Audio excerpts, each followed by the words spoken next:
총선이 1년 앞으로 다가왔습니다. 역사적으로 보수 성향이 강했던 강원도에서 원주는 그래도 전국 판세와 비슷한 표심을 보여주었죠.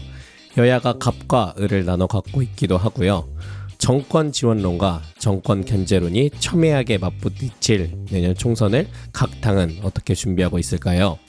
2023년 4월 8일 토요일 원주 하는 척 67회 2부는 무실동은 지금에서 22대 총선을 미리 살펴봅니다.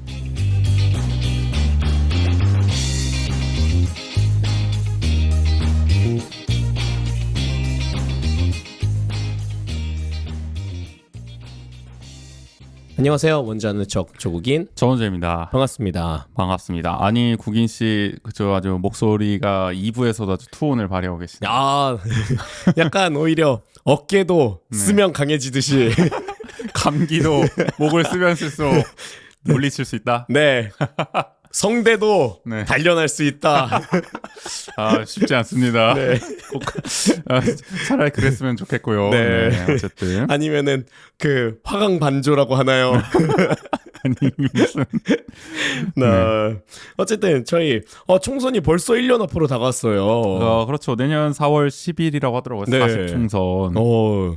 그래서 어느새 벌써 이렇게 됐나 싶은데 그 총선이 다가오다 보니까 네. 우재 씨 투표를 처음 하셨던 때가 기억나십니까? 아 투표를 처음 할 때 전 기억이 나죠. 오. 그때는 거의 정치 과몰입 거의 환자였기 때문에 저는 네네. 뭐 투표할 날을 오매불만 기다렸었기 때문에 기억이 오히려. 납니다. 그렇죠. 제가 처음 한 게 이제 2014년 지방선거 때죠. 그때 이제 세월호 참사 나고 나서 사건 있고 나서 이제 지방선거였기 때문에 상당히 관심이 많이 갔던 지방선거였기도 하고 그렇기 때문에 투표가 더더욱 좀 기억에 남았던 것 같습니다. 아, 그렇군요. 아니 왜 이렇게 생생하게 기억이 나시는지. 벌써 한 10년이 다 돼가네요. 네. 제 나이도 그렇게 됐군요. 생각해보니.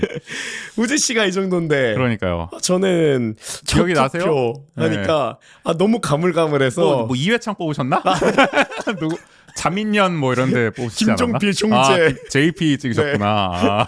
그 정도는 아니고. 네네. 저 그렇다. 제가 그래서 좀 약간 가물가물해서 네. 이렇게 찾아봤더니 제가 2010년. 네. 저랑 딱 4년 격차네요. 네. 그래도 그 총선이 매년 있는 건 아니라서 뭐 총선이나 선거가 매년 있는 건 아니라서 그렇죠. 약간 저희의 나이 차이에 비해서 조금 그 폭이 좁아서 그래서 아니 2010년 지방선거면 또 이제 강원도와 원주에 아주 지각 변동이 있었던 그렇죠. 선거 아닙니까? 네. 다 정권 교체가 됐던. 맞아요. 네. 제 손으로 도정 교체, 네. 시정 교체. 그럼요. 삼선의 서막을 열었다. 밀어냈던 그 원창목 시정의 네. 시작을 제 그렇죠. 손으로 제 소중한 한 표로 네. 시작을 열었는데 후회하진 않으시죠? 아하. 뭐 그래도 그때는 네. 그렇죠. 뭐 사실 선택지가 많지도 않았고요. 맞아요. 그 당시에는 네. 저도 뭐 마찬가지였고 그 후로는 뭐 투표를 계속 다 하시고 계시나요? 네. 그래도 한 번도 안 빼놓고 다 했었던 것 같아요. 뭐 대선이든 총선이든 뭐 계속 이어지고 있으니까. 네, 그래서 저도 뭐 이 2010년에 지방선거 했던 거는 뭐 그렇게 크게 기억나지는 않는데 뭐 2012년 대선 또 워낙 그때 뭐 이슈가 많았기 때문에 그렇죠. 또 저도 기억이 많이 나고 그다음에 말씀해 주셨던 것처럼 14년 때 지방선거도 그렇고 뭐 12년 그렇죠. 총선도 그렇고 맞아요. 저는 사실 작년에 군대에서 투표를 2번 해가지고 그것도 기억이 남네요.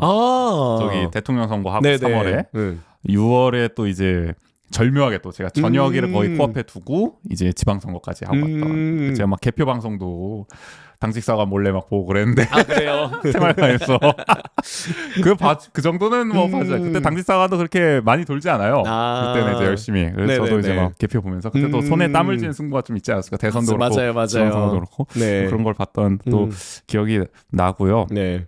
그래서 이렇게 뭐 투표 결과에 대해서도 저희가 이렇게 뭐 주목을 받기도 하지만 결국에는 그 결과가 주목받기 위해서는 어떠한 후보들이 나오는지도 굉장히 중요하잖아요. 그렇죠. 네. 우리가 이제 선거 앞두고 이제 코앞에 두고 내일 투표해야 돼서 이제 닥쳐서 이제 공보물을 읽고 이런 경우도 많단 말이에요. 평소엔 잘 모르다가. 네.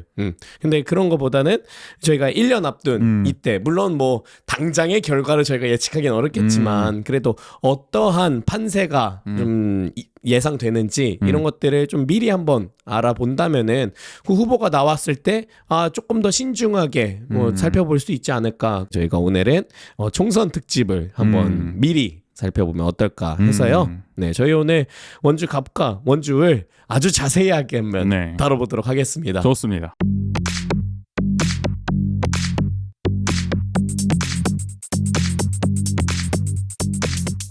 요즘 원주 정치 1번지에선 어떤 일들이? 본격 로컬 시사평론 무실동은 지금.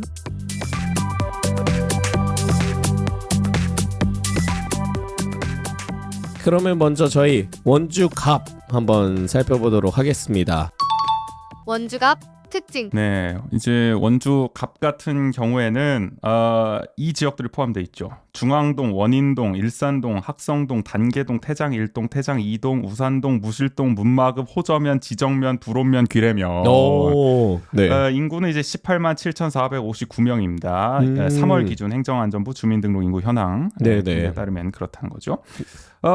이제 전통적으로 사실 이제 국민의힘 계열이 좀 힘을 얻었던. 네, 아무래도 이 동들이 또 뭐 원도심 그렇죠. 지역을 많이 포함되어 있기도 하고. 네. 전통적으로는 바로 이 원도심을 기반으로 말씀하신 것처럼 국민의힘 지지 성향이 강했다. 2012년 총선, 2016년 총선에서 새누리당 김기선 후보가 모두 승리를 차지하기도 했었죠. 하지만 이제 16년을 이제 기점으로 어떻게 보면은 이렇게 좀 기업 도시가 또 지정면에 들어서고 그러면서부터 젊은 층이 이제 유입이 되니까 더불어민주당의 지지세가 좀 강해지기 시작했다. 특히 이제 16년 총선에서 김기선 후보가 이기긴 했지만 이때 당시 이제 민주당의 권성중 후보가 불과 134표 차이로 졌거든요.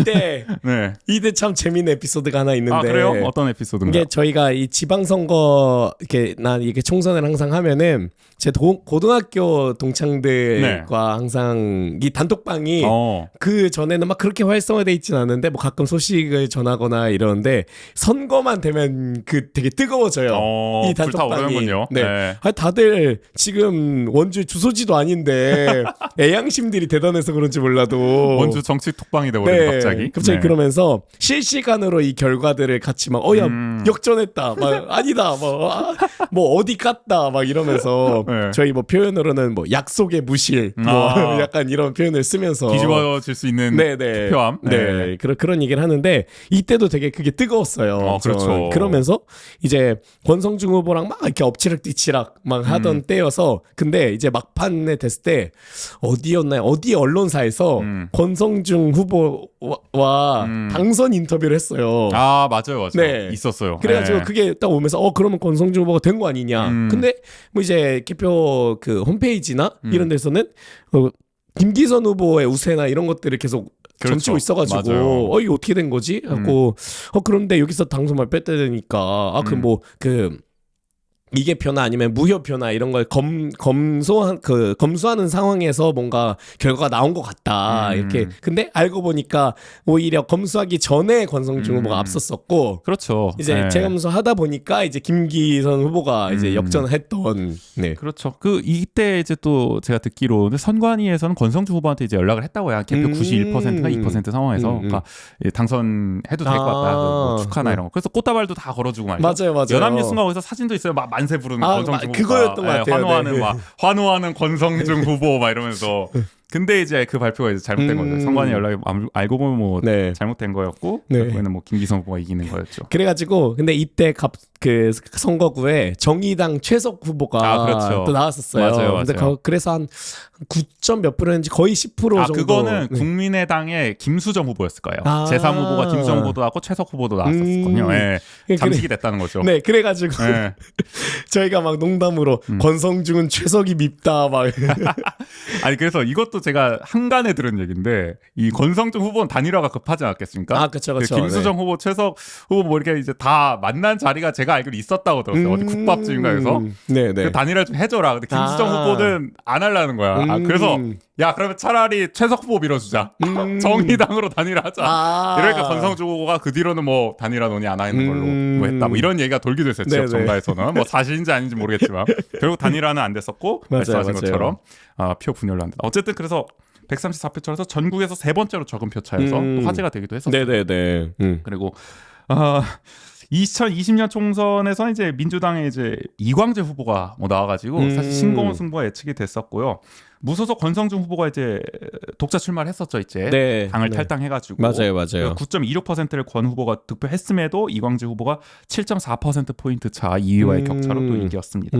이러면서 이제 민주당 우세 지역으로 이제 바뀌나 어떻게 보면은 뭐 갑과 을이 모두 이게 흐름이 바뀌었다. 그렇죠. 그런 생각이 들었는데 이게 또 작년 6월 보궐선거가 있었습니다. 맞아요. 이광재 후보가 네. 이제 강원도지사로 나가면서 이제 보궐이 된 거였죠. 네네네. 이때 이제 국민의힘 박정화 후보가 민주당 우리의 원창목 후보 삼선시장 출신의 후보의 15.6%포인트 차. 이게 아마 역대 최다 표차일 거예요. 원주 역사상. 그렇죠. 이 정도로 차이가 난 경우 네. 거의 없었는데. 그리고 이게 원주시장 그 표 차이보다 더 많이 났잖아요. 그렇죠. 네. 그래서 이게 사실 여론조사에서는 나름 그래도 박빙 아니겠냐 이런 측면인데 너무 싱겁게 끝나서 오히려 네네. 놀라웠던. 네. 특히 중앙동과 불온면에서는 거의 TK급의 몰표가 나왔어요. 박정호한테. 70%가 넘었어요. 네, 중앙동이 73.16%, 불온면이 70.65%. 뭐 전국적으로 사실 이때 국민의힘 지지세가 좀 강해진 여파가 있었겠죠. 아무래도 뭐 윤석열 대통령도 이때 당선이 된 시점이었고. 그러나 이제 원창목 후보가 삼선시장 출신임을 감안하면 사실 의외의 격차였다라는 생각이 들고 지정면에서조차 졌어요. 사실 민주당 지지세가 강한 이 정도면은 원창목 후보 어떤 개인의 어떤 그러니까요. 네. 인기가 많이 없는 거 아니냐 약간 근데 생각 들어요. 좀 비판도 많았었죠. 그러니까 원래 원창목 후보가 뭐 국회의원 선거에 나올 거라고 예상한 것보다는 강원도지사 출마를 그렇죠. 할 행정가 거다. 이미지가 강하니까. 네네네. 근데 이제 강원도지사 최종 후보는 이광재 후보가 이제 되면서 뭐 어쩔 수가 없죠. 네. 방침이 정해졌으니까. 뭐 그 빈자리에 그냥 들어온 거 아니냐. 그렇죠. 이러면서 이제 또 비판을 많이 받기도 했었죠. 그렇죠. 네. 그래서 사실 이때 당시에 뭐 지정면이나 이런 데는 이재명 후보라든지 이광재 후보는 이겼거든요. 근데 원창목 후보는 졌다. 이걸 봤을 때 어떻게 보면 개인적 인기라든지 말씀하신 것처럼 그 국회의원 출마는 좀 아니지 않냐라는 의견들이 좀 작용한 게 아니냐라는 생각도 좀 들고요. 또 네네. 특히 원도심에서는 이 원창목 전 시장에 대한 좀 반발이랄까요? 그렇죠. 좀 이렇게 네. 좀 분노가 느껴질 정도의 그런 반발도 없지 않아 있지 않았나 라는 생각이 들고 어쨌든 뭐 이걸만 봐서는 국민의힘에 다시 텃밭이 됐다 이렇게 보기보다는 여전히 박빙 선거구로 보는 게 낫지 않냐 저는 그렇게 생각이 듭니다. 그래서 이번 총선 다음 총선에서는 국민의힘의 어떻게 보면 텃밭 다지기 굳히기냐 민주당의 탈환이냐 이것이 이제 주목되는 관전 포인트고요. 박정화 의원이 아마 뭐 이제 나올 것으로 예상이 됩니다만은 그 박 의원과 대결할 민주당 후보의 경쟁이 지금 치열한 구도다. 현재 이 원주갑의 상황은 요약해 볼 수 있을 것 같습니다. 네네. 그래서 이제 뭐 이 지역구에 그럼 어떤 후보들이 좀 나올 것이라고 예상되는지 이제 좀 살펴볼 건데. 국민의힘 하마평. 국민의힘은 뭐 박종화 현 의원이 아마 나오겠죠. 네. 뭐 박 의원밖에 없습니다. 현역 국회의원이고요. 재선 도전이 뭐 확실합니다. 네네. 대선에서 선거대책본부 공보단 수석 부단장을 맡았고 주호영 당 비대위원회 또 정진석 비대위원회에서 연거푸 수석 대변인을 맡는 당에서 굉장히 활발한 활동을 펼치면서 입지가 탄탄하죠. 네네. 이분이 이제 공보 관련해서 전문가 아닙니까? 이명박 정부 때 청와대 대변인을 하기도 했었고 그래서 또 후보 인기도 괜찮은 편입니다. 21대 총선 지난 총선 때죠. 이광재 후보 상대로 졌지만 여론조사에 비해서는 선전했다는 평가를 상당히 받았거든요. 의외로 격차가 적었다. 네. 뭐 압승을 예상했었는데 사실 그렇죠. 이번이 어떻게 보면은 후보 개인기 아니겠냐. 제가 사실 그 정호 씨랑 같이 저기 봉화산택지 쪽에서 알바를 할 때 네네. 박정화 후보가 이제 유세라로 그 가게를 찾아와가지고 번겁결에 이제 악수를 했던 기억도 어렴풋이 나는데 사람이 뭐 좋아 보인다 뭔가 이게 무슨 뭐 제가 뭐 사람 좋더라 이런 얘기를 하려는 게 아니라 그만큼 뭔가 이렇게 개인적으로 어떻게 보면 인기나 이런 걸 관리하는 방법을 잘 아는 사람인 것 같다. 뭔가 이렇게 권위주의적인 거나 뭐 이런 게 아니라 타고난 정치인 기질이 느껴진다. 약간 이런 느낌이 있었어요. 근데 제가 2014년에 이제 어느 토론회 자리에서 원창목 후보와 이렇게 또 악수를 한 적이 있었는데 그런 느낌은 살짝 못 받았다. 약간 어느 후보에게서는 뭐 왠지 모를 저는 좀 약간 좀 거리감이 좀 느껴졌다. 그건 뭐 저의 개인적인 그런 걸 수도 있지만 그런 걸 봤을 때 약간 후보 개인 인기의 어떤 차이가 좀 나는 측면도 있나? 뭐 이런 생각이 들었죠. 어쨌든 박정호 후보는 뭐 그런 점에서는 뭐 어쨌든 당에서 또는 지역에서 또 호감을 사는 편도 있는 거고요. 또 작년 보궐선거에서 뭐 언급했다시피 삼선시장 출신 원창목 후보 상대로도 역대급의 대승을 거두기도 했고요. 지역구 관리도 굉장히 신경을 쓰는 편이죠. 당에서도 굉장히 또 중책을 또 맡았기 때문에 네네네. 민심도 우호적이다. 대체적으로 지금 상당히 또 유리한 상황에 놓여 있는 것 같습니다. 그렇죠. 그러면 여당의 그 의원이라는 거는 어쨌든 여러 측면에서 이익을 많이 얻을 수 있잖아요. 반사 그렇죠. 이익을. 뭐 예산을 끌고 오고 이런 역할을 해야 되니까 또 지금 시장도 국민의힘이니까 호흡을 맞추려면 어쨌든 여당 국회의원을 또 밀어주자 이런 분위기가 또 있는 것도 사실이고요. 네, 그래서 조금 또 뭐 박정원 의원에게는 또 하나의 도전이 되지 않을까라는 생각이 들기도 하고.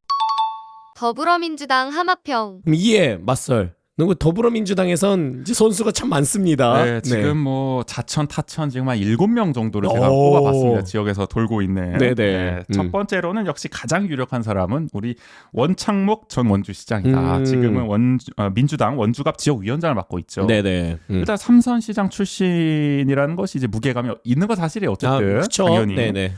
또 지역위원장도 맡고 있습니다. 당. 그렇기 때문에 뭐 당에서도 그렇고 지역에서도 그렇고 인지도는 뭐 확실하다. 네, 출마도 확실하다. 본인도 의지가 있기 때문에. 뭐 이제 문제는 이제 후보 개인의 인기가 좀 시원치 않은 느낌이 있다. 네, 인지도가 확실한데 그게 긍정적인 인지도냐 아니냐는. 그렇죠. 그러니까 이게 원창목 이제 시장이 이제 시장으로 나왔을 때는 모르는데 국회의원으로 나왔을 때도 시민의 평가는 다른 거거든요. 맞아요. 이 양반이 네네. 이제 행정가로는 괜찮은데 과연 이 국회 정치인으로서 잘할 수 있겠냐 이런 민심이 어떤 의문이 있는 것도 사실이에요. 그렇기 때문에 보궐선거에서도 그래서 예상보다 또 훨씬 크게 들어서 또 타격이 있는 게 있는 상황이고요. 또 시장 시절에 상대적으로 원도심에 소홀했었다는 평가를 받고 있죠. 그렇기 때문에 시민들에게 그야말로 분노가 느껴지는 지금 외면을 받고 있는 상황. 본인이야 지금 지역 활동도 열심히 하고 계시고 또 방송도 많이 나오고 있습니다. 그런데 이런 출마 의지를 다지고 있다고는 하지만 당에서는 현실적으로 좀 고민을 하고 있지 않겠냐. 원주갑을 탈환하고 싶을 거 아닙니까? 이 중앙당 입장에서도 또 박정화 의원을 꺾어야 어떻게 보면은 때문에 기세를 조금 이 당에 좀 중체를 맡고 있는 사람을 좀 꺾고 싶은 마음이 있기 때문에 과연 이 원창무 후보를 그대로 공천할 것이냐에 대해서는 좀 지켜봐야 되지 않겠냐. 내년까지 어떻게 보면 원창무 전 시장이 나오려면 확실한 좀 경쟁력을 보여줘야 되지 않겠냐라는 생각이 듭니다. 자, 그리고 다음으로는 이분 여준성. 지금 원주와 함께라는 정책연구원의 원장을 맡고 있는 분인데 이분이 문재인 정부 때는 대통령 비서실 사회정책 비서관을 지냈던 분인데 이분도 출마가 유력하다라는 지역 언론 보도가 많이 나오고 있습니다. 저랑 같은 학교를 나왔어요. 성지대학교 총학생회 정책실장을 맡았던 분이기도 하고요. 또 전국 교직원 노동조합 전산부장 출신입니다. 전형적인 정책통입니다. 이미경, 정봉주, 최영희, 김용익, 정춘숙 국회의원 보좌관을 지냈고요. 말씀드렸다시피 문재인 정부에서 대통령 비서실 사회정책 비서관 또 보건복지부 장관 정책 보좌관을 역임한 정책 전문가입니다. 특히 코로나 전국에서 SNS를 통해서 코로나 정보 전달, 정확한 정보 전달에 힘써서 좀 화제를 모으기도 했었고요. 최근에 정책연구원 원주와 함께 개원해서 저희가 여기서 했던 여론조사를 전해드리기도 했었죠. 뭐 이제 원도심, 양방 통행 전환에 대한 결과라든지, 뭐 버스 공영제 도입에 대한 이걸 여기서 한 겁니다. 어떻게 보면 본인의 어떤 싱크탱크로서 이거를 지금 운영하고 있다라고 보시면 될 것 같고 사실상 출마 행보죠. 버스에 뭐 이렇게 광고도 붙어 있던데요. 뭐 여민관 뭐 이래가지고 그래요? 뭐 본인한테 이제 뭐 민원이나 이런 거를 뭐 상담해라 뭐 이런 것도 붙어 있는 걸 봐서는 굉장히 활발한 지역 어떤 기반 다지기에 나서고 있다.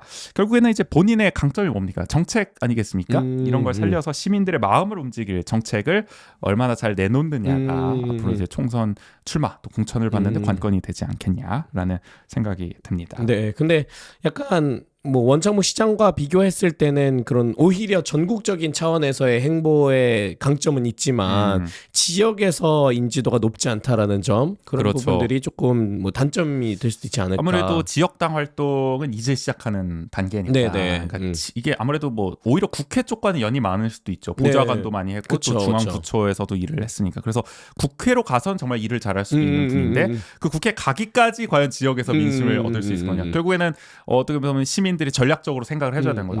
뭐 원창무 시장은 너무 원주만 아니까 국회에 가면은 뭐 일을 하긴 힘들 거야. 근데 여준성 씨는 어쨌든 국회 쪽에서도 일을 많이 했던 사람이니까 이분을 보내는 게 나을까. 뭐 이런 식의 생각을 한다면 여준성 씨가 유리할 수 있을 텐데 과연 그렇게까지 본인이 만들어낼 수 있을 것이냐 여론을 그것도 본인의 이제 역량에 달린 일이겠죠. 네, 그렇습니다. 그 다음으로는 이제 최혁진 상지대 산학 연구 교수인데 이분도 문재인 정부에서 대통령 비서실 사회적 경제 비서관을 맡았던 분이고 뭐 원주 시민사회에서는 워낙 또 유명한 분이죠. 이분은 원주 의료생협 또 원주 협동사회 경제 네트워크에서도 이제 활동을 했었고 또 한국 사회적 기업진흥원에서 본부장을 또 맡기도 했었고요.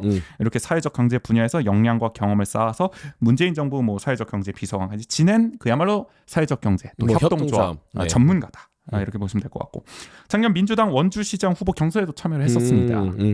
근데 이제 38.78% 득표율로 구자열 후보에 이제 패했죠. 구자열 후보가 이제 57.14% 2위를 차지했었고 네네. 지금은 이제 상지대 연구교수, 또 인라이프 케어 이종 협동조합 연합회 사무총장으로 이제 뭐 지역에서 활발히 활동하고 있다고 하더라고요. 네네. 어떻게 보면은 이제 뭐 인지도 자체는 지역에서 그래도 있는 편이다. 시민사회에서 워낙 알려지기 때문에. 근데 이제 당내 기반이 과연 확보가 돼 있겠냐? 뭐 아무래도 이분도 시민사회나 또 뭐 대통령실이나 이런 데서는 활동을 했지만 이제 민주당에서의 그런 활동은 이제 또 시작한 지 얼마 안 된 측면이 있기 때문에 그래서 사실 네. 시장 경선에서도 2위를 차지한 거 아니겠습니까? 그걸 얼마나 이제 끌어올리느냐. 또 사실 이분은 국회의원이 아니라 차기 또 원주 시장 선거를 또 노릴 수도 있거든요. 그래서 어떻게 보면 무리하게 국회의원 선거에는 안 나설 가능성도 있지만 그러나 어쨌든 하마평에는 오르고 있다. 네네. 이렇게 보시면 될 것 같고요. 그 다음에 뭐 이분은 사실 고민이 많을 것 같은데 바로 이광재 네네. 현 국회 사무총장 그리고 전 강원도지사이자 원주갑 국회의원이었죠. 이분은 뭐 말이 필요는 그야말로 거물급 정치인이죠. 맞아요. 대권 후보로도 늘 거론이 되고 한때 한나라당 당직자가 이런 표현을 쓰기도 했습니다. 강원도에선 이광재가 신이더라. 이야. 예, 저도 가끔 이제 택시를 타가지고 말이죠. 이런 정치 얘기를 가끔 하실 때가 있지 않습니까? 몇 년 전에는 그런 얘기를 많이 하셨어요. 요새는 잘 안 하시지만 택시기사분들. 그럴 때 이제 정치 얘기를 하다가 뭐 이광재 얘기가 나오면 굉장히 막 자유한국당 막 이런 얘기를 하시는 분도 아니 근데 이광재가 나온대? 이광재가 나오면 다르지. 막 이런 얘기를 하셔요. 택시기사분들도. 그 정도로 이광재에 대한 거는 이제 민주당에 대한 여론과 상관없이 후보 개인기로 거의 돌파가 가능할 정도다. 어떻게 보면은 TK 옛날에 김부겸이 있었다면 그쵸. 강원도에는 이광재가 있는 셈 아니겠습니까? 물론 지난 지선에서는 떨어졌지만 어쨌든 지역에서 그 정도로 막강한 영향력을 갖고 있다는 평가를 받고 있습니다. 2020년 총선 때도 바로 이 원주갑 지역구에 출마해 박정아 후보를 꺾고 당선이 됐었는데 하지만 생각보다 이제 파괴력이 크지 않았다는 평가도 있었죠. 뭐 격차가 별로 크지 않았기 때문에 또 내년 총선 출마를 또 원주갑에서 하기에는 명분이 좀 부족하지 않냐. 모양새도 영. 사실 그 이제 원주가 국회의원으로 활동하다가 이제 강원도지사 나가겠다고 거의 2년 또 안 돼서 거의 사직하고 나간 거 아닙니까? 그 도지사가 됐으면 몰라. 그 도지사가 되지도 않았어. 뭐야 이런 상황에서 다시 원주갑에 출마한다. 다시 표를 달라고 얘기하니까 이광재 이 총장 스스로도 좀 궁색하지 않겠냐. 뭐 이런 생각이 좀 들고요. 또 만약에 이제 강원도지사를 노린다면은 차기에 오히려 험지인 홍천, 횡성, 영월, 평창 죄송합니다. 평양으로 하나요? 평창. 네. 여기 특히 이제 이광재 총장이 이제 평창이 지역구 고향 아니겠습니까? 그렇죠. 그렇기 때문에 여기에 출마하는 게 맞지 않겠냐. 예전에도 이광재 이제 이 총장이 이제 17대 총선 또 18대 총선 때 바로 이 평창이 속해 있는 지역구에서 재선을 한 경험이 있어서 굉장히 험지였는데 그 당시 민주당한테 본인이 개인기로 거기를 돌파해서 재선을 했던 이력도 있기 때문에 차라리 절치부심, 초심, 백이종군 초심으로 돌아가겠다 해서 여기에 출마하면 강원도지사까지 나가가는 어떤 그런 코스가 될 수 있을 것 같고 만약에 아예 대권을 노린다 이러면은 역시 지금 자택에 있는 대한민국 정치 1번지로 꼽히는 서울 종로 출마가 또 정치하신다. 어떻게 보면은 지금 뭐 정세균 전 의원이라든지 이런 분들께도 아마 뭐 조언을 받거나 뭐 이런 걸로 알려져 있어서 뭐 역시 종로가 지역구 아니었습니까? 정세균 의원도. 그렇죠. 역시 이광재 이 총장도 약간 이제 종로를 기반으로 대권까지 나서는 그림도 그리고 있지 않겠냐. 본인은 뭐 계속 고민이 될 거예요. 그래서 어떤 선택을 하느냐. 원주 갑은 지금으로선 제가 볼 때는 가능성이 그렇게 높아 보이진 않는다. 뭐 그런 생각이 들고 어쨌든 하마평에는 오르고 있어요. 워낙 거물급이기 때문에. 네네. 그다음에 여기서부터는 이제 진짜 가능성이 높진 않은데 그냥 들리니까 소개를 또 해드릴게요. 먼저 이제 박지원 전 민주당 공동 비상대책위원장. 이분 뭐 말도 많고 탈도 많은 여러모로 뉴스에 많이 나오는 네. 분이신데요. 뭐 이력을 다시 한번 살펴드리면 이제 추적단 불꽃이라는 일종의 이제 미디어 활동을 하면서 N번방 성착취물 제작 및 유포 사건을 공론화해서 상당히 또 큰 공을 세웠죠. 맞아요. 네. 그러면서 이제 대선 전국에서 민주당의 입장에서 이재명 후보 선대위 여성위원회 부위원장 겸 디지털 성범죄 근절 특별위원장으로 활동을 했습니다. 그러면서 어떻게 보면 이재명 후보가 상당히 큰 격차로 지고 있었는데 여론조사에서 여성 20대 여성표를 이 박지원 당시 이제 부위원장이 끌고 왔다. 거의 뭐 캐리했다. 맞아요. 이런 평가가 나왔어요. 그 막판에 어떤 새로운 흐름을 만드는 데 있어서 큰 역할을 했었죠. 그렇죠. 그래서 사실 뭐 2대남 해서 20대는 저 국힘 찍는다 이랬지만 20대에서 결국 민주당이 이겼거든요. 이재명 후보가. 그거는 20대 여성이 다 몰표를 줬기 때문에 이재명 후보 그 정도로 혁혁한 공을 세웠고 그거 덕분에 어떻게 보면은 대선 후에 민주당 공동 비대위원장으로 이 지방선거를 지휘했죠. 네네. 그러면서 뭐 이제 지금 이제 박지원 전 비대위원장이 이제 20대 후반 정도인데 그 동나이 때에서 가장 지금 유망한 정치인이다. 또 가장 유명하기도 하고 어떻게 보면은 작년 이제 미국 타임지가 선정한 넥스트 백인. 야, 그러니까 차세대 주목할 만한 사람. 타임지에서 네. 리더 부문으로 박지원 전 위원장을 꼽기도 했거든요. 네네. 그리고 이제 또 원주 치약고 출신입니다 이분이. 네, 그러면서 또 아버지도 이제 지역에서 또 이제 활동하시는 또 분으로 알려져 있죠. 그래서 보궐선거 때부터 사실 작년 6월 출마설은 계속 이제 제기가 됐는데 그러다 사실 이제 지방선거 이후로는 뭐 이제 지방선거가 사실 졌고 거기에 대한 책임이 또 있죠. 비대위원장으로서. 또 그 이후로 뭐 586 용태론이라든지 당혁신이 아니라든지 이런 것들이 여러 반발에 또 부딪히면서 여러 가지로 이제 어떻게 보면은 당내 이제 친 이재명계라든지 뭐 친문계라든지 이런 쪽과도 갈등을 많이 하다 보니 이제 당내 입지가 많이 불안한 건 사실입니다.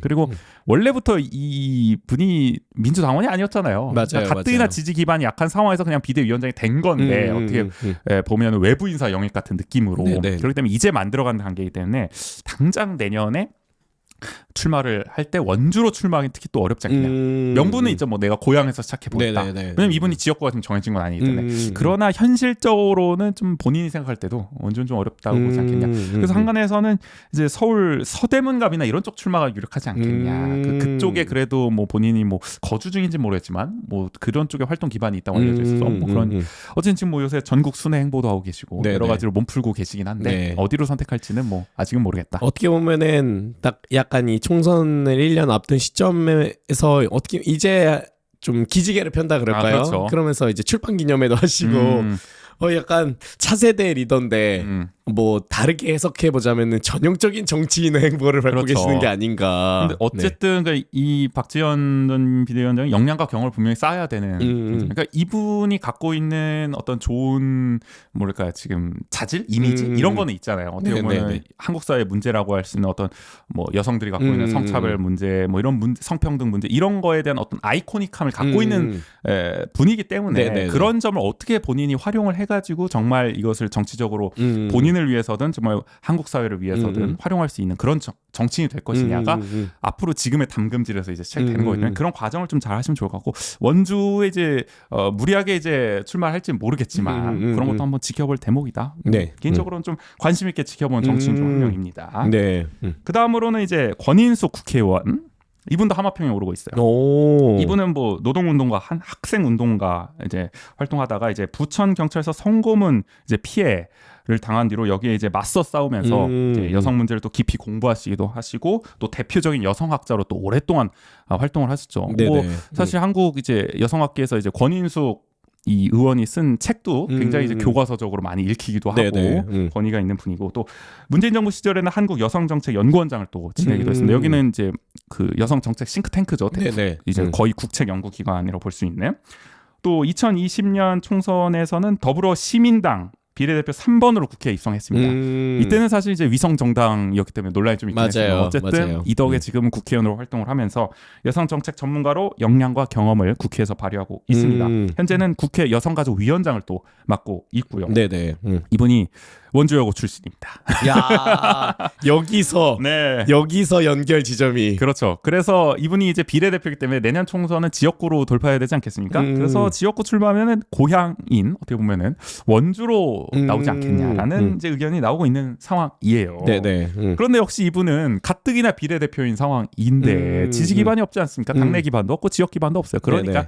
현실적으로 당에서 뭐 전략 공천을 하거나 이러지 않는 이상은 아무래도 원주는 그냥 하마평 정도에 그치지 않겠냐. 실제 나오긴 좀 어렵지 않겠냐. 오히려 이제 용인이나 이런 쪽 출마설이 나오긴 있더라고요. 그래서 그냥 뭐 얘기는 나오는데 제가 생각해도 그렇게 가능성 높진 않다. 네, 뭐 그런 생각이 들고요. 네. 마지막으로 이분도 이제 익숙하신 분들 있을 텐데 최석 전 민주당 정책위원회 부의장. 이분이 민주당인지도 처음 아시는 분도 있을 수도 있어요. 그러니까 아까 저희가 언급했을 때 정의당에 그렇죠. 네. 이분은 이제 국민참여당 또 정의당으로 이제 시의원과 국회의원에 한 3번인가 도전하셨어요. 총 선거 나온 게. 근데 모두 낙선을 했던 네네. 아픔이 있으신 분입니다. 그러다가 이제 작년 초에 민주당에 이제 입당을 하셨어요. 전격적으로. 제가 이분이 2016년 총선에서 낙선을 했을 때 저 미로시장에서 한번 토론회가 열린 적이 있어요. 낙선자 모임 토론회. 낙선자들끼리 이제 뭔가 이렇게 얘기를 해보는 거예요. 나는 왜 낙선을 했는가? 나는 어떤 정치인과 너무 잔인한 거 아닙니까? 그 저기 장영덕 전 시의원이 이제 그걸 이제 기획해가지고 진행을 해가지고 뭐 MC도 보고 막 이랬던 자리였어요. 근데 그때 인상적이었던 거는 정의당 의원이 정의당 적을 갖고 있는 분이었는데 최석 이 부의장 전 부의장이 그 당시에 가장 존경한 정치인으로 노무현 전 대통령을 꼽더라고요. 저는 굉장히 좀 그 당시에 이제 어떻게 보면 저도 진보 정당에 있는 사람이었는데 아니 진보 정당 당적을 갖고 있다는 사람이 가장 존경하는 정치인으로 아니 노회찬이면 몰라도 노무현 전 대통령을 꼽는 거는 좀 아니지 않냐. 저는 좀 의아했던 약간 비판적인 시선으로 보셨던 것 그렇죠. 같아요. 아무래도 뭐 이제 또 이분 아무래도 국민참여당 계열이었기 때문에 아마 뭐 참여 계획이기 때문에 그랬겠습니다만은 그래서 이분이 정의당과 어울리나 싶기도 했는데 결국에는 뭐 민주당이라는 본인의 정체성에 좀 더 알맞은 정당에 간 게 아니냐라는 생각이 들고요. 뭐 이분이 사실 정의당 중앙당 대변인도 해서 맞아요. 뉴스에도 곧잘 나오셨죠. 입담이 또 좋은 편입니다. 하지만 역시 당내 기반 취약하죠. 입당한 지 뭐 이전 2년도 안 됐죠. 그렇기 때문에 경선 통과 자체도 어려울 가능성이 높고 일단 출마 자체도 지금 불투명하다. 이런 상황이기 때문에 일단은 하마평의 한 끄트머리 정도 이렇게 마지막으로 차지하고 있다라고 말씀드릴 수 있겠네요. 야, 그래도 원주 갑은 많은 분들이 지금 오르고 내리고 있습니다. 그렇죠. 이게 뭐 좋은 건지 나쁜 건지 모르겠지만 민주당 후보는 많습니다. 네. 그 외 정당 무소속 하마평. 혹시 그러면 그 외에 뭐 다른 정당이라든지 아니면 무소속으로 나오실 분들이 언급되는 분들이 있을까요? 뭐 눈물이 납니다. 사실 이게 양당제가 너무 이제 고착화돼가지고 제3정당, 뭐 진보 정당이 됐든 뭐 이런 데서 후보가 이제는 진짜 거의 안 보인다. 예전에는 맞아요. 그래도 좀 나오기라도 했는데. 그렇죠. 일단은 원내 정당이라고 할 수 있는 정의당, 기본소득당, 시대전환. 뭐 좀 나올 수 있겠습니까? 지금 당내 분위기도 그렇고 역량도 그렇고 좀 힘들어요. 그러니까요. 쉽지 않고요. 또 노동당, 녹색당, 진보당 이런 원내 주요 정당 어떻게 보면 진보 정당들 눈물이 납니다 지금. 다 눈물 앞이 가릅니다 지금. 역시 후보 못 낼 가능성 높다. 양당 체제 너무 확고해졌고요. 오히려 국가혁명당이나 우리 공화당이 낼 가능성이 높다. 뭐 우리 국가혁명당은 그 지난 총선 때는 이름이 상당히 길었는데 국가혁명 뭐 배당금당인가요? 이름을 좀 줄였습니다. 국가혁명당으로 바꿨더라고요. 허경영 뭐 총재입니까? 뭡니까? 아무튼 총재라 그래야겠죠. 그렇죠. 지금 뭐 명예 당 대표가 아무튼 그럴 텐데 또 이 당에서는 그분이 또 이끌고 있는 당이고 뭐 우리 공화당은 뭐 많이들 아실 거고 이쪽은 그래서 어떻게 보면은 이쪽에선 낼 가능성이 오히려 있다. 현수막도 종종 걸잖아요. 우리 공화당이 또 이런 쪽은. 근데 뭐 낼 수도 있을 것 같고 또 무소속은 별로 또 안 보인다. 뭐 지난번에는 뭐 권성중 후보가 당내 경선 과정에서 이제 어떻게 보면은 반발을 해가지고 탈당하고 무소속 출마했지만 이번에는 뭐 그런 일은 없어. 모르죠. 또 경선 과정에서 민주당 후보가 워낙 많기 때문에 또 어떤 일이 벌어질지 모르겠지만 아직까지는 잘 보이지 않습니다. 원주갑 전망. 예상으로 보자면은 국민의힘과 더불어민주당 2파전이 될 가능성이 높기는 한데 그렇다면은 어떻게 좀 이 지역구 결과를 예측하시나요? 뭐 함께 전망해볼까요? 저만 위험 부담을 질 수는 없거든요. 약간 눈치채셨군요. 약간 은근슬쩍 우재 씨에게 모든 책임을 넘기려고 했는데 1년 뒤를 내다보는 거라서 그냥 아무렇게나 얘기해보겠습니다. 좋습니다. 지금 상황만 놓고 봤을 때 일단 원주갑은 원도심과 신도심이 섞여 있죠. 네, 근데 그렇기 때문에 전국 판세와 갈수록 비슷하다. 이게 완전 보수적이지도 않고 완전히 그렇다고 뭐 소위 말해서 개혁적이고 진보적인 성향도 아니다. 네네네. 그 내년 총선의 흐름에 따라 달라질 것 같아요. 전국 판세. 내년 총선이 약간 국민의힘 분위기로 가면은 그러면 국민의힘 뭐 박정환 후보가 무난하게 이길 거고 만약에 민주당 분위기로 흘러간다. 막 이렇게 정권 심판은 윤석열 정부 지지율이 너무 떨어져가지고 그럼 당연히 민주당 쪽으로 가능성이 좀 열리지 않겠냐. 아무리 박정환 후보가 고군분투한다 할지라도 정말 점치기 어렵다. 윤석열 정부 어떻게 할지도 모르겠습니다. 지금 1년 앞으로 어떻게 내다봅니까? 지난 1년도 내다볼 수가 그러니까요. 이런 국정 운영은 예상을 못했습니다. 아무도. 앞으로 1년은 어떻게 예상합니까? 내년 총선까지. 아무튼 뭐 그런 상황이고. 네네. 실제로 저희가 예전에도 전해드렸던 여론조사죠.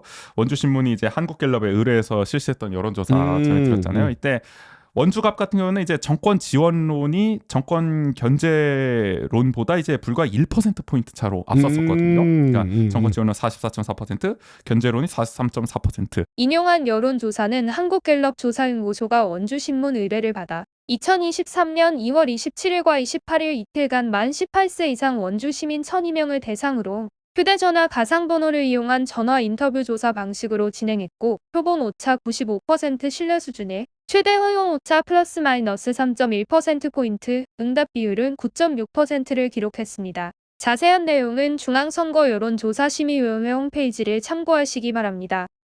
거의 비슷했다는 거예요. 네네. 이 지원과 견제론이. 그러니까 그만큼 내년 총선이 분위기에 따라서 좌우될 가능성이 높다. 여차하면은. 그러니까 근데 사실 이제 민주당이 누구로 공천하냐가 이제 관건이겠죠. 박정호 후보가 봤어요. 원창목 전 시장 개인적으로 봤을 때 어렵지 않을까요?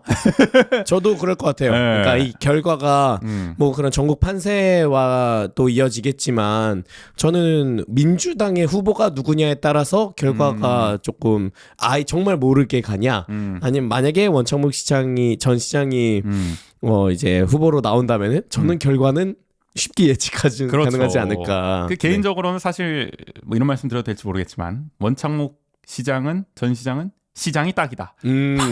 저는 오히려 이런 생각 더 과감히 뭐 도지사를 도전하는 과정 속에서 준비를 하시거나 이게 더 낫지 않을까라는 생각이 도지사도 지난 지선 때 민주당이 왜 이광재를 공천했겠습니까? 원창목은 도지사는 김진태 대 원창목 쉽지 않다. 그러니까 이게 원창목 시장이 사실 삼선도 하고 원주시에서 입지는 탄탄하지만 체급을 높였을 때 또 경쟁력이 있느냐.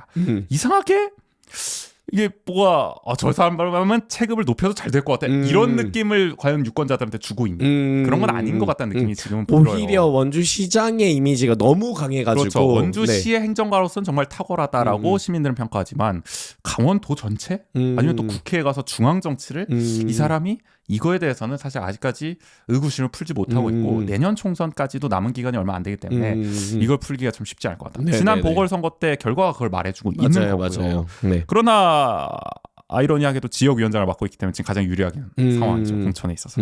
근데 원창목 후보를 공천하면 민주당 어려울 가능성이 높지 않을까 저는 그렇게 생각하고 어쨌든 뭐 나온다면은 절치부심해서 선거 패인을 잘 분석해서 해야 될 것 같고요. 개인적으로는 그래도 원주 간만큼은 민주당이 좀 개혁 공천을 좀 고민해봐야 되지 않을까. 뭐 어느 후보가 나와서 잘 될 거다라는 예측까지는 못하겠지만 개혁 공천이 돼야 그나마 국민의힘과 맞서 싸워볼 수 있지 않을까.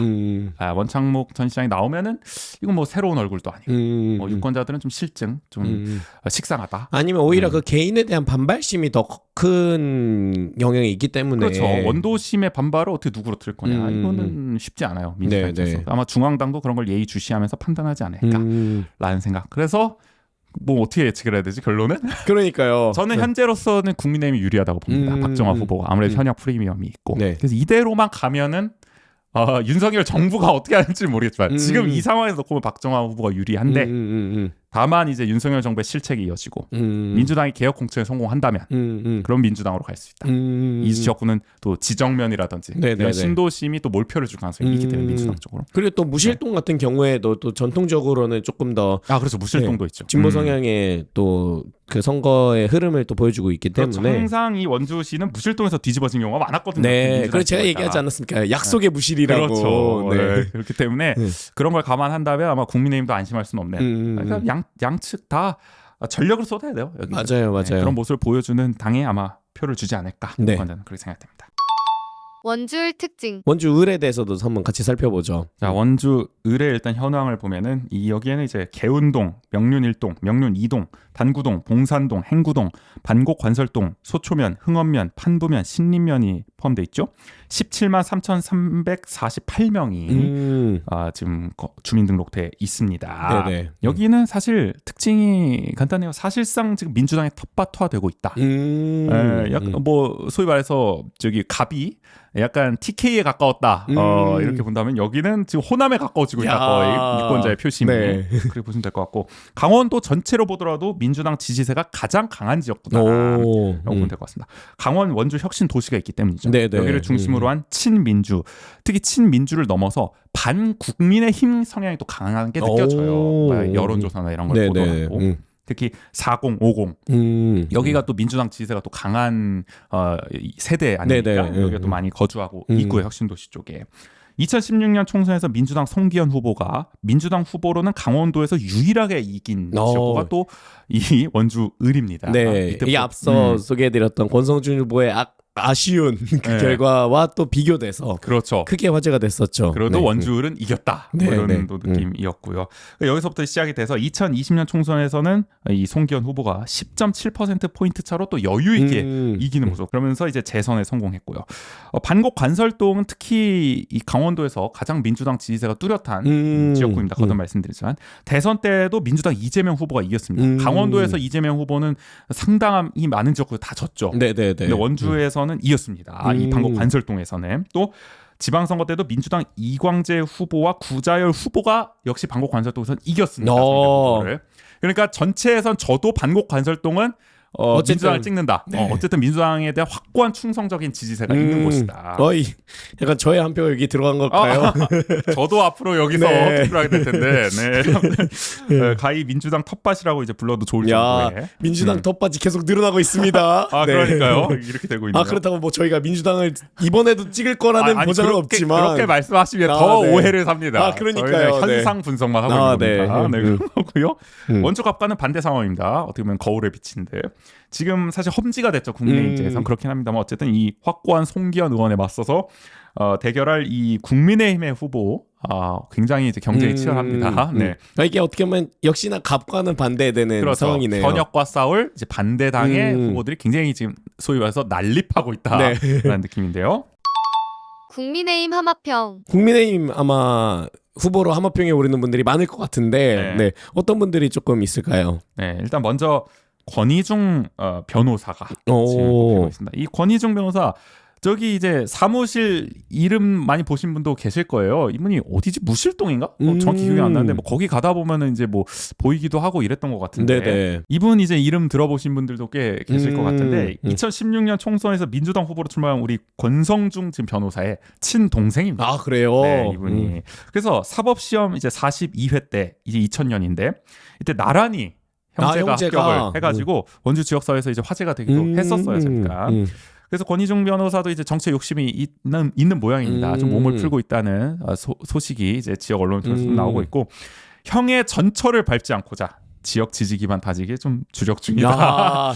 약간 뭐랄까요, 형의 전철을 밟지 않고자 나는 국민의힘 아니 뭐 그런 느낌이라기보다는 이제 형은 민주당에서 아무래도 이제 기반이 확실하지 않았기 때문에 어떻게 보면은 이제 시의원이라든지 이런 사람들도 다 이광재 후보를 지원하게 되고 권성중 후보의 호소에 아무래도 이제 많이 따라주지 않았던 측면이 있지 않습니까? 이제 그런 걸 봤을 때 역시 지역 지지 기반이 탄탄해야 되는구나 이런 걸 봤을 거예요. 뭐 당내에서의 지지라든지 그렇죠. 당내든 뭐 지역이든 그래서 그런 걸 봤을 때 어쨌든 국민의힘이라든지 이런 원주 을 지역에서의 지지 기반을 좀 다져야겠다. 그런 다지기에 좀 주력 중인 걸로 지금 알려져 있거든요. 그래서 내년 총선 출마는 거의 확실해 보이지 않냐 그렇게 생각이 듭니다.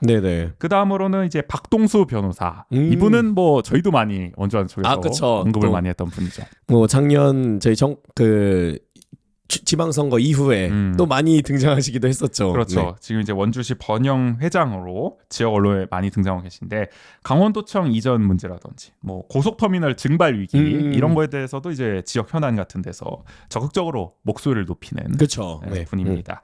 2018년 자유한국당 또 작년 국민의힘 원주시장 후보 경선에 참여했으나 떨어졌습니다. 줄곧 이제 시장에 도전해 오셨던 분이에요. 이분은 원주시에 관심이 많으신 것 같아요. 원주에 뭔가 행정을 자기가 해보고 싶다. 그 사실 국회의원까지는 욕심이 없을 수도 있죠. 어떻게 보면은 본인은 원주시장이 먼저다라고 생각했습니다. 근데 지금 사실 원광수 시장이 어떻게 보면은 현역으로서 하고 있고 국민의힘에서는 그러면 이제 당분간 시장 출마가 좀 어려울 수도 있잖아요. 그렇죠. 보통은 그 현역이 뭐 재선, 3선 뭐 이렇게까지 도전하니까. 그렇기 때문에 좀 방향을 바꿔서 좀 국회의원 총선 쪽으로 좀 도전할 수도 있지 않겠냐. 그런 점에서 하마평이 좀 오르고 있습니다. 어쨌든 정치적 야심이 있는 분이니까요. 그런 선택을 할 수 있지 않을까. 그래서 꼽아봤고요. 그 다음으로는 전병선 전 원주시의원. 이분도 뭐 지역에서는 이름이 많이 알려진 분입니다. 삼선 시의원 출신이죠. 작년에 역시 원주시장에 도전했으나 경선에서 떨어졌습니다. 이분이 이때 내세웠던 공약. 치악산 케이블카 설치, 또 삼성전자 공장 유치, 또 출산 장려금 지급 이게 대표 공약인데 출산 장려금은 이제 첫째를 낳으면 200만 원, 둘째를 낳으면 500만 원, 셋째를 낳으면 1000만 원 뭐 이런 공약을 했었던. 근데 어쨌든 지역 내 인지도는 있는 분이긴 한데 과연 시의원을 넘어서 더 높은 체급에서는 어떨지 아직 미지수다. 이분이 시의원이 될 때도 아주 많은 득표를 하고 된 분은 아니에요. 20%대 득표 뭐 이런 식으로 이제 삼선을 했던 분이라서 국회의원까지 과연 이 지역의 지지도가 이어질 것이냐. 또 시장 경선을 떨어진 것만 보더라도 당내에서도 이렇게 체급을 더 높이는 거에 대해서 그렇게 뭐 신뢰를 하고 있지는 않은 것 같아요. 당원들이나 뭐 지역에서도 좀 그런 느낌도 있고요. 어쨌든 본인은 뭐 더 높은 곳으로 가고픈 욕망이 있을 듯 한데 어떨지는 뭐 지켜봐야겠죠. 어쨌든 뭐 출마 생각은 좀 갖고 계시지 않을까 그런 생각이 듭니다. 그 다음으로는 최재민 강원도의원입니다. 이분은 84년생 소위 MZ 정치인으로 지역 정가에서 또 화제를 모으게 했던 뭐 밀레니엄에 포함은 되니까 그렇죠. 아직 30대입니다 만으로. 그리고 20대 중반부터 정치인으로 활동했던 분이에요. 이분은 한 2010년부터 우리 국인 씨가 이제 첫 투표를 할 때부터 이미 정치인으로서 막 출마를 하고 이런 분이고 다 나왔습니다. 시의원, 도의원, 뭐 국회의원. 국회의원 선거도 선거란 선거는 뭐 다 도전을 했는데 낙선을 했죠. 그러니까 예비 후보로 뭐 이렇게 국회의원은 뭐 그렇게 나왔는데 어쨌든 다 낙선을 했고 작년 지방선거 때 드디어 첫 도의원 배지를 달았습니다. 도의원이 돼서는요 강원도의회 명예의장 논란 저희도 전해드렸었죠. 이거를 이제 같은 당임에도 불구하고 비판을 하는 그런 소신 행보 보여주기도 하고 지금 이제 여야 초당적 모임인 정치개혁 2050에 이제 참여하는 등 나름 이런 개혁 행보를 또 보여주고 있기도 하거든요. 그러면서 이제 작년 8월에 이제 국민의힘 주호영 비대위가 출범했을 때 이제 비대위원으로 잠깐 이제 발탁되기도 했었습니다. 아무래도 이제 현역 선출직 의원이라는 점에서 또 원주를 기반으로 한 어찌 보면 지금 가장 이제 무게감이 있는 또 MZ 정치인 그렇죠. 이런 표현을 저희가 좋아해서 쓰는 건 아닙니다. 그냥 그렇게 불리고 있다. 보통 이렇게 뭐 젊은 정치인이다 이런 것을 강조하고 예전에는 MZ 정치인 이전에 청년 정치인 뭐 이렇게도 많이 얘기를 하기도 했었죠. 그렇죠. 뭔가 새로운 공천 같잖아요. 어쨌든 또 이렇게 최재민 의원 공천다 그러면 약간 그 개혁 공천 같잖아요. 조금 그렇죠. 더. 일단 젊은 사람 임명하면 그 사람 무슨 생각을 하든 상관이 없습니다. 맞아요. 뭐 천하람 후보가 당 대표가 되면 뭘 할진 모르겠죠. 어쨌든 새로워 보인다 이겁니다. 뭐 아무튼 뭐 그런 거고요. 갑자기 뭐야? 그러나 어쨌든 도의원 한지 지금 뭐 2년 됐습니까? 내년 총선이면은 2년째죠. 그렇죠. 도의원을 던지고 과연 험지인데 어떻게 원주를 나갈 거냐 본인이 쉽지 않은 선택입니다. 맞아요. 차라리 도의원 4년을 하고 그 다음에 왜냐하면 나이가 젊기 때문에 나이가 젊다는 거는 그만큼 서두를 필요도 없다는 뜻도 있잖아요. 그러니까 무리하게 송기현 의원과 갑자기 붙을 필요는 없다. 그런 생각도 하고 있을 거라서 하마평에는 오르고 있지만 현실적으로는 도의원에 더 집중하지 않을까라는 생각이 듭니다. 그 다음부터는 정말 이분들은 정보를 찾기도 쉽지 않은 분들인데 하마평에는 오르고 있어서 저희가 전해드립니다. 간단하게 이분들을 사실 나올 것 같긴 한데 될 가능성은 높아 보이진 않습니다. 첫 번째로 안재윤 미래교육 아카데미 대표라고 계신데 이분은 만 26세 강원 도의원 후보로 출마했던 분이에요. 이게 1991년인가? 국인 씨가 2살 때 아닙니까? 그렇죠. 이때 출마했었고 제15대, 16대, 17대, 21대 총선 후보로 나갔던 분 모두 낙선했습니다. 근데 그 사이에 당적이 어떻게 바뀌었는지 보세요. 통합민주당, 민주국민당, 한나라당, 바른미래당, 민생당 그리고 그걸 거쳐서 국민의힘으로 왔던 분. 난리가 났습니다 이분이. 아니 당적이 엄청 많이 바뀐 거죠. 매번 거의 바뀌었다고 봐도 되겠네요. 어떻게 보면은 원주판 2인제인데 낙선하는 2인제다. 어떤 의미로는 또 불사조야 이것도. 끊임없이 출마한다. 네, 계속. 네. 네. 그래서 좀 의아하긴 한데 이번에도 좀 출마 의지를 불태우시는지 언론에서는 좀 하마평에 꼽고 있기는 합니다. 그 다음으로는 윤용호 전 국민의힘 부대변인 꼽히는데 이분은 당 중앙당 부의장, 부대변인 또 대통령직 인수위 자문위원을 역임한 분이에요. 작년 시의원 선거에 출마를 했습니다. 네네. 그래서 나름 선전하지 않겠냐 했는데 웬일인지 민주당 류인출 후보에게 져서 낙선을 했어요. 이런 걸 봤을 땐 중앙당 활동 탓에 지역 지지 기반을 다지기는데 좀 미흡했던 게 아니었나 싶은 생각도 들고요. 어떻게 보면 앞서 이력에서 나오듯이 나름 친윤계다. 대통령직 인수위 자문위원도 했고 그런 느낌도 있어요. 그렇기 때문에 이분도 어쨌든 뭐 출마를 하긴 하지 않을까 뭐 그런 생각이 듭니다. 근데 오히려 시의원 선거보다 국회의원 선거라면 이런 그 이력이 더 강점이 될 수도 있지 않을까. 그렇죠. 뭐 중앙과의 인연 이런 걸 좀 강조한다면 본인의 역량에 달려있죠. 그걸 얼마나 설득력 있게 홍보를 하느냐는. 그렇죠. 그 다음에는 이제 장승호 한국도시발전연구소 대표를 맡고 있습니다. 참 많은 단체들이 있다는 생각이 듭니다. 그러니까요. 네. 이분은 2016년 또 2014년 지방선거에서 포천에서 출마했어요. 각각 시의원, 도의원으로. 그러다 2016년 총선에서는 민주당 후보로 태백, 횡성, 영월, 평창 정선에 출마했습니다. 그러다가 2020년 총선 때는 경선 과정에서 당 결정에 반발을 해서 탈당을 하고 무소속으로 동해, 태백, 삼척 정선 지역구에 출마했습니다. 이때 무소속이었던 역시 권성중 후보와 연대하면서 함께 사진도 찍었던 그런 분이에요. 무소속 연대다 우리는 뭐 이러면서. 하여간 이분은 민주당이었다가 이제는 다시 국민의힘으로 와가지고 이제 또 출마를 하신 건데 또 원주 을이에요. 뭐 포천 가셨다가 저 어디입니까 태백, 뭐 횡성, 영월, 평창, 정선 이쪽 가셨다가 원주 을로 이번에 오시는 모양새. 그래서 이분은 당적도 바뀌고 지역도 바뀌고 여러모로 아리송하다. 전문 정치인이다. 의아한 오히려. 네, 그렇죠. 이게 장점이 될지 단점이 될지 모르겠지만 또 뭐 이 원주신문 보도를 보니까 김기현 후보 특보를 또 역임했다고 하더라고요. 그런 걸 보면은 뭐 당 중앙과도 뭐 교감이 없지 않아 있나. 이게 뭐 중책인지 모르겠지만 어쨌든 뭐 그런 느낌은 있는 것 같아요. 일단 하마평에 오르고 있고.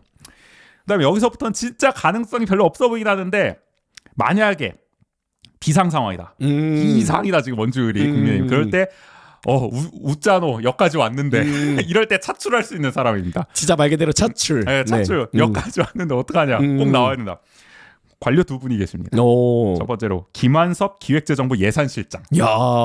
이분은 기획재정부의 최고 핵심 보직이라고 할 수 있는 예산실장. 굉장히 그렇죠. 기재부의 뭐 예산을 담당한다. 여기 얼마나 많은 소위 말해서 그런 민원, 로비 이런 게 들어오겠습니까? 마음위에. 이 자리를 맡고 있는 경제 관료인데 송기현 의원의 대항마로 꼭 필요하다. 이럴 때 여권에서 차출할 수 있다. 차출설이 나오고 있습니다. 지금 당연히 공무원이기 때문에 무소속이에요. 그렇죠. 만약에 이제 차출을 한다면 당연히 뭐 입당을 해서 나올 가능성이 있고. 만약에 이제 나온다면은 이제 이분이 예산실장이면 예산실장의 그 다음은 기재부 2차관을 맡게 되거든요. 차관으로 영전하는 게 거의 보통입니다. 그만큼 요직인 거죠. 예산실장이. 그렇기 때문에 기재부 2차관을 영전한 다음에 내년 총선에 출마시키지 않겠냐. 체급을 키워준 다음에. 본인이 이제 또 원주 출신이에요. 그래요. 무엇보다 아버지가 관선 원주시장 강원도지사를 지냈고 노태우 정부에서 내무부 차관을 역임한 김영진 전 지사입니다. 7, 80년대 뭐 원주 강원도에서 아주 활발하게 이제 행정을 하셨던 분인 거죠.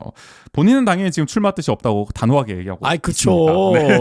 본인 뭐 혹시 모릅니다. 이렇게 어떻게 있더라도 얘기할 수 있겠습니까? 그렇죠. 근데 사실 이제 강원 특별자치도를 하는 과정이나 이럴 때 이 김한섭 예산실장이 아주 큰 도움이 되고 있다는 보도가 나오고 있거든요. 이분이 뭐 원주 출신이고 이렇기 때문에 많이 챙겨주고 있다.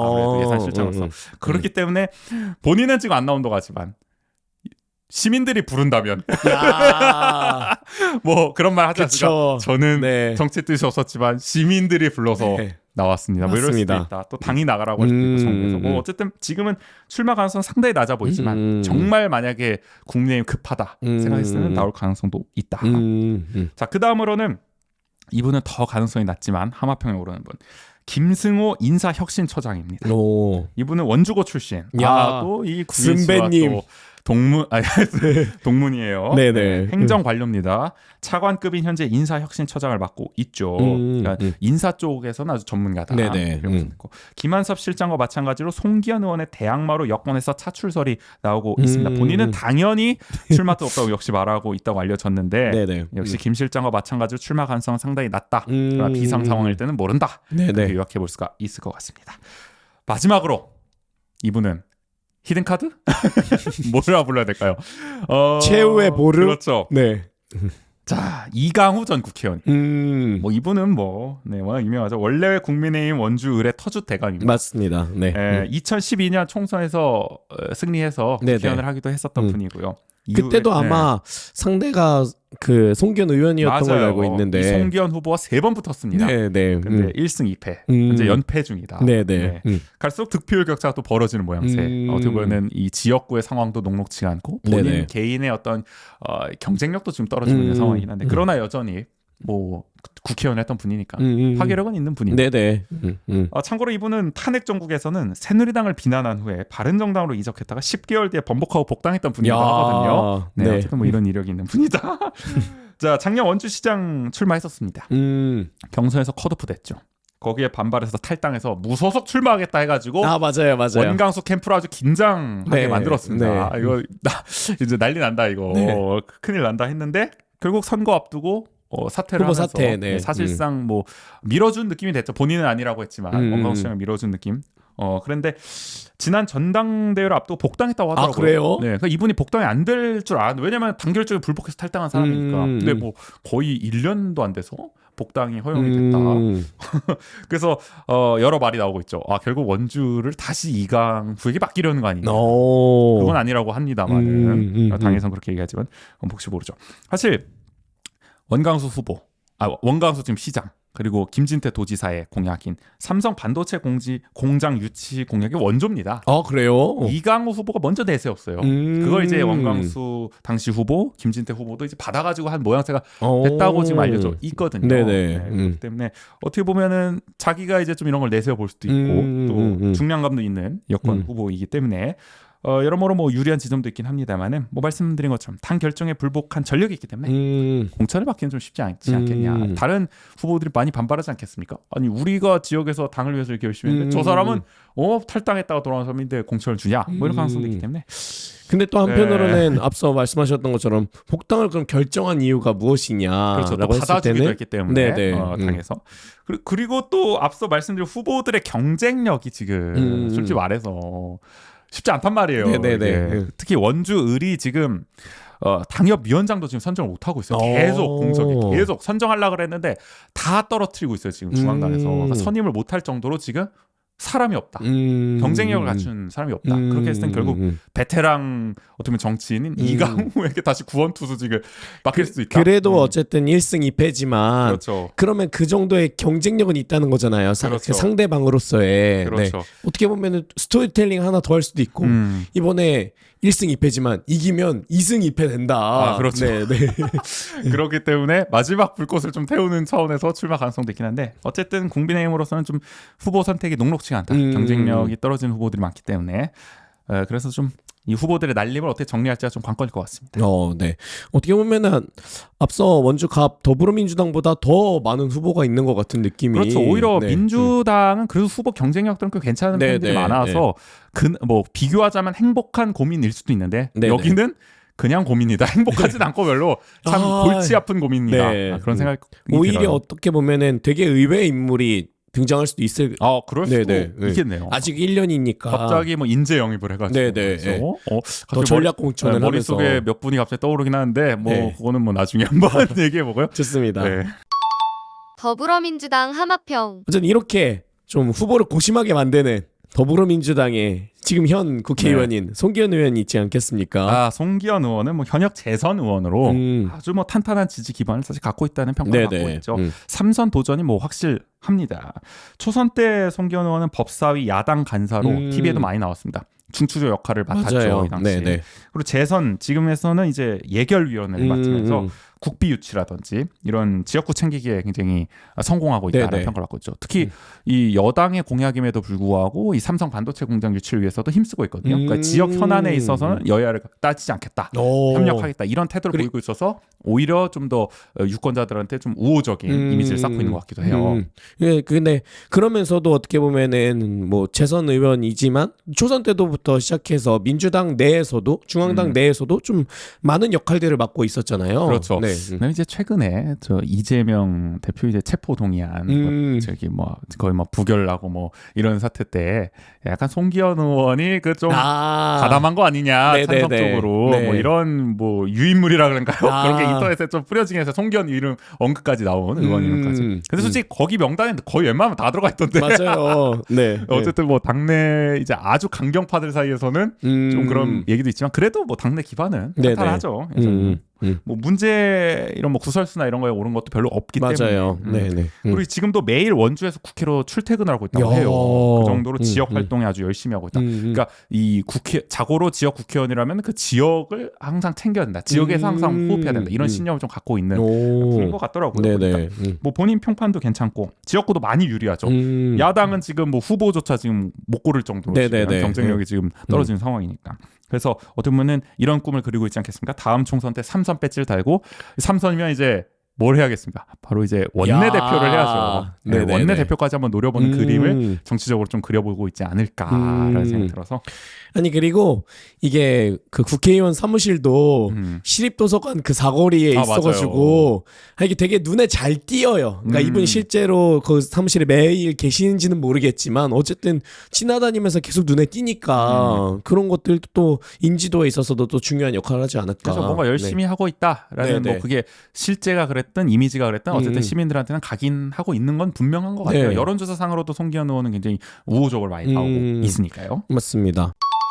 그 외정당 무소속 하마평. 혹시 또 그러면은 다른 기타 정당에서는 어떤 후보가 좀 오르내리고 있나요? 그래도 원주시 갑보다는 원주시 을에서는 제3정당 후보가 좀 나올 가능성이 있어. 특히 진보 정당도 아닙니다. 진보당 쪽에서 이제 나올 것 같은데 일단은 이승재 씨가 계신데 이분은 민주노총 원주지역지부 사무차장으로 이제 활동을 예전에 하셨었고 2014년에는 통합진보당 강원도지사 후보로 나왔었습니다. 2016년에는 민중연합당 총선 후보로 나왔고요. 2018년에는 민중당 강원도의원 후보로 나왔고요. 2020년에는 민중당 총선 후보로 출마를 했었습니다. 그러니까 꾸준히 계속 이제 출마를 해 있었어요. 특히 뭐 총선은 뭐 16년, 20년 계속 나왔었던 거기 때문에 이렇게 꾸준히 문을 두드린 만큼 내년 총선 때도 이 원주시 을 쪽으로 좀 도전을 하지 않을까라는 생각이 들고 이게 제 예전에 정호 씨한테 그러고 보니까 요새 정호 씨 얘기를 저희가 많이 안 하고 있는데 이제 출연을 안 하는 게 너무 당연하게 된 것 같기도 하고. 그러니까요. 안 되겠어요. 이 녀석. 새로운데 어쨌든 정호 씨가 옛날에 어디서 풋살인가 농구를 하고 있는데 학교 운동장에서 저기서 이제 약간 이렇게 어깨띠를 두른 약간 후보자 분이 오시더니 명함을 주면서 막 해서 명함을 봤더니 이승재 후보였다는 거예요. 당시에는 아마 이제 민중연합당인가 그랬죠. 주셔서 근데 이제 정호는 단계동 사니까 원주 갑이잖아요. 그래서 저 지역구가 아닌데 그랬더니 그래도 받아주십시오. 일단 너무 매정해. 이거 당연히 그냥 줄 텐데. 그렇죠. 그래서 뭐 그런 일화도 있다 할 정도. 어쨌든 이렇게 뭔가 지역에서 꾸준히 이렇게 뭔가 정치적인 활동을 계속해 오시는 분 이렇게 발로 뛰면서 뭐 다 그렇겠죠 모두 후보들이 명함을 나눠주는 뭐 그런 인상적인 또 에피소드도 있는 분이긴 한데 어쨌든 이번에도 뭐 출마를 좀 하시지 않을까. 그러니까 이런 진보 정당 활동가들은 뭐 당선이 딱 목적이라보다는 본인의 아젠다를 또 알리는 측면이 있는 거죠. 이게 나옴으로써 본인의 공약이나 이런 걸 통해서 지역에 뭔가 메시지를 던지는 뭐 이런 차원으로서 계속 또 출마를 하시는 거기 때문에 그리고 어떻게 보면은 속해 있는 정당을 알리는 하나의 방법이기도 하고요. 지금 보면은 당 이름이 계속 바뀌었습니다. 통합진보당, 민중연합당, 민중당 이제 진보당이거든요. 그러니까 이제 새롭게 또 바뀐 당 이름을 또 홍보해야 될 필요도 있기 때문에 나오시지 않을까. 또 진보당이 그래도 원주에서는 나름 조직력이 있는 진보 정당 중에서는 그런 편이기 때문에 나을 가능성이 있다 생각이 들고. 자 그리고 또 진보당에서 또 하마평에 오르는 분이 있습니다. 이분은 이제 장미진 씨. 이분은 작년 진보당 원주시 의원 후보로 출마를 해서 아마 이 반곡 관설동 지역 맞아요. 아마 국인 씨도 기억하실 거예요. 투표 용지에 진보당이 있네 이렇게 또 이게 기억하시는 분이 있을 수도 있고 또 어떻게 보면 이색 후보란 표현 좀 그렇지만 이런 진보 정당 후보로서 언론에서도 이제 주목을 했었던 우리도 있다 뭐 이런 기사 있잖아요. 맞아요. 뭐 그런데 이제 자주 등장하기도 했었고. 또 그때 이제 당시에는 700표를 받아서 4.03%로 낙선하긴 했으면 뭐 가능성을 보여준 거죠. 진보 정당으로 출마를 했는데 그렇죠. 89년생입니다. 소위 MG 정치입니다. 그래도 아까 최재민 도의원보다는 조금 더 가까운. 그렇죠. 네네. 좀 더 이제 Z에 가까워졌다. 네. 또 앞으로 이제 또 활발한 지역 정치 활동 기대되는 분이죠. 이분은 뭐 사실 그 진보당 지역 활동을 꽤 오랫동안 해왔던 분, 통합 진보당 시절부터 해왔던 걸로 알고 있어서 앞으로도 이제 기대가 되고 지방선거에 이제 나왔었기 때문에 이렇게 나왔으면 계속 본인을 또 알려야 되지 않겠습니까? 그러면 뭐 총선도 나오고 뭐 선거 때마다 아마 나온다면은 당연히 또 출마를 저울질하고 있지 않을까라는 생각이 들어서 이 분까지 한번 꼽아봤습니다. 네네. 그리고 이제 뭐 사실 이곳에도 어김없이 뭐 국가혁명당 우리 공화당이 후보를 내지 않을까 싶기 하고요. 네. 뭐 무소속은 뭐 역시 아직까지는 안 보인다. 그럼 또 뭐 경선이 치러지면 국민의힘이나 이런 쪽에서 또 혹시 모른다. 무슨 일이 벌어질지 모른다. 원주시장 때도 그럴 뻔했던 사건이 있었으니까 한번 지켜보면 좋을 것 같습니다. 네. 원주을 전망. 그러면 이 원주을 예측을 저희가 한번 같이 해보면 좋을 것 같은데 여기는 그래도 갑보다는 조금 더 예측이 그나마 조금 그려지지 않나. 그렇죠. 민주당이 뭐 상당히 유리하지 않냐 그렇게 생각이 돼요. 뭐 지지세도 지금 그렇고요. 송기현 의원 개인의 그리고 좀 여당도 마땅한 후보조차 지금 찾지 못하는 상황이 있잖아요. 그게 가장 큰 것 같아요. 그렇죠. 네. 아니 가뜩이나 험지인데 내세울 후보도 없다. 이런 거는 쉽지 않은 거죠. 네, 그래서 송기현 의원이 뭐 개인적으로 뭐 큰 실수, 큰 구설수 뭐 이런 거에 오르지만 않는다면은 무난하게 3선에 성공하지 않을까. 현재로서는 그렇게 좀 점쳐볼 수 있을 것 같고요. 만약에 송기현 의원이 3선을 한다면은 정말 이곳은 뭐 원주를 넘어 강원도에서 정말 확실한 민주당 텃밭으로 자리매김하지 않을까. 민주당이 정말 자신할 수 있는 그런 곳이 되지 않을까. 그런 기회다. 내년 총선은 그렇게 좀 예상해 보겠습니다. 아니 구인 씨는 좀 어떠세요? 저도 오히려 갑보다 민주당의 우세가 점쳐지지 않나라는 생각을 하는데 한편으로는 그 이번에 그 이재명 대표 그 제프 동의안 관련한 구설수 때문에 혹시 그 공천을 안 주진 않겠지라는 생각을 그러면은 그냥 민주당이 공중 분해하는 거죠. 그러니까요. 그 정도 진영까지 가면은 뭐 정말 그 정도의 뭐 구기 씨 뭐 표현대로면 정말 어떤 가능성이 좀 낮아 보이긴 한데 그런 희박한 일이 일어나지 않는 이상 정말 당선될 가능성이 없다. 오히려 역설적으로. 그렇죠. 정말 이변이 없는 한 지금 송기현 의원이 정말 유리한 상황이다. 뭐 누가 보더라도 그렇게 예상할 겁니다. 아마 민주당 스스로도 최근에 기사를 보니까 여기는 백중 우세로 분류하고 있더라고요. 그렇기 때문에 뭐 스스로도 유일하게 아마 백중 우세 지역일 거예요. 여기가 그렇게 보고 있고 뭐 원주갑은 뭐 백중 pak비인가 뭐 백중 경합인가 뭐 그렇게 보고 있고 그렇기 때문에 민주당 스스로도 여기는 자신이 있는 지역이니까. 오히려 그렇기 때문에 뭐 더 맡기지 않을까 라는 생각을 좀 해보게 됩니다. 원자는 척 67회 2부 무실동은 지금 코너에서 또 의례적으로 국회의원 총선을 1년 앞둔 그 시점의 이야기들을 좀 해봤는데요. 그래서 저희가 이렇게 무실동은 지금이라는 코너를 하는 이유 자체가 조금 더 지역 정치 아니면은 그런 다양한 지역의 시사 소식들을 접하기도 어렵고 또 이에 대해서 잘 관심을 갖기도 어렵잖아요. 그래서 사실 뭐 중앙 정치도 요새는 피곤합니다. 이렇게 뉴스 보는 게 짜증나는 시대란 말이에요. 좀 나랑 무슨 상관인가 싶기도 하고 별것도 아닌 거 가지고 싸우는 것 같고. 그 중앙 정치도 그럴 정도인데 지역 정치는 하물며 오죽하겠냐. 근데 말씀하셨다시피 사실 그 지역 정치라는 거는 오히려 우리 상과 굉장히 맞닿아 있는 거고 저희가 늘 강조드리지만은 오히려 더 빠르게 변화를 만들어낼 수 있는 당장 내 삶에 체감되는 그런 게 바로 지역 정치라서 거기에도 관심을 가져야 된다. 우리가 그래서 무실동은 지금을 하는 거 아니겠습니까? 근데 그런 측면에서 또 국회의원 선거도 결국에는 우리 지역과 맞닿아 있는 부분이기 때문에 그런 후보에 대해서도 뭐 선거 앞 그냥 임박해서 뭐 그냥 누가 뭐 하더라 아니면 그냥 뭐 의뢰하듯이 그냥 정당 따라서 투표하는 것보다는 조금 더 면밀하게 어떤 사람이 나올지 아니면 어떤 공약을 갖고 있을지를 잘 살펴보고자 한번 분위기를 환기하는 의미에서 저희가 또 이 소식을 전했고 행보를 계속 지켜보는 게 필요하다. 저희가 지난번에 원주신문이 한국갤럽에 의뢰해서 한 여론조사를 봤을 때도 뭐 도지사나 시장, 대통령은 비교적 이제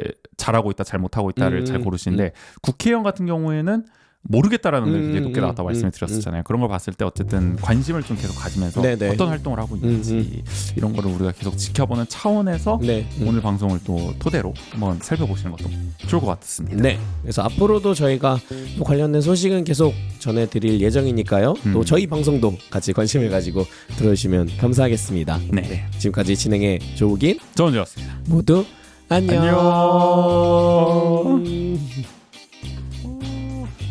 목은 괜찮으십니까? 부상 투혼. 네, 다음 주에는 제 컨디션으로 돌아오겠습니다. 네. 안녕.